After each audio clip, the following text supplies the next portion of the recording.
My high school principal, Abernathy, had a strict rule. Any student late turning in their permission forms for the annual marching band trip to the state competition would be denied access, no exceptions. The trip cost $350, and those denied would get zero. The rules stated, in the school handbook, Section 4.2b, that all permission forms with notarized signatures, parent contact information, and medical history documents were due by precisely 3 p.m. on Friday. If a student was late by even a single second, they were immediately disqualified. When Kevin Swanson's form arrived at 3 and 3 seconds, Principal Abernathy declared, "Rules are rules, Kevin. You're out." Maria Sanchez, whose form was delivered at 3 and 17 seconds, received the same cold response. "You had your chance, Maria. This is non-negotiable." Abernathy's behavior was driven by a need for control, a desire to exert power over others. As the drum major, I was responsible for coordinating the band's logistics.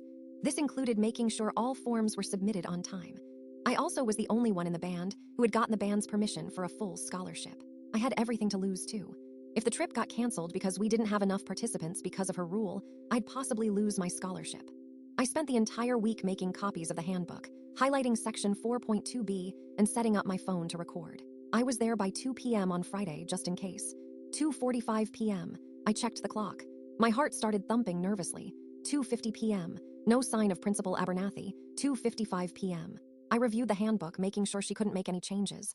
2:58 p.m. Still nothing. The other students were getting anxious. 3 p.m. No Alina. 3 and 0 seconds. The deadline passed. 3:02 p.m. Students whispered, wondering where she was. I kept my camera rolling.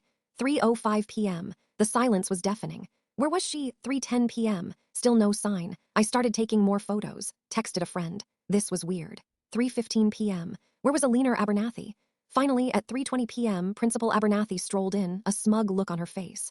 "Sorry I'm late," she said dismissively. "Traffic was a nightmare. I couldn't get here any sooner." I walked over to her calmly, camera in hand, and said, "Principal Abernathy, I believe you are in violation of Section 4.2b of the school handbook. Your late arrival means you are disqualified." Everyone in the band pulled out their phones, ready to record. I showed her my phone, displaying the timestamp on the recording. A teacher who had been nearby during the day brought forward the school's security footage that showed she had arrived very late. A school board member arrived. After reviewing all the evidence, he stated, "Principal Abernathy, according to the rules, your tardiness means you are banned from attending the trip. You will also be subject to a 2-day suspension without pay." This outcome perfectly exemplified the principle of reciprocity, the idea that a person is expected to respond to another's actions with a corresponding action.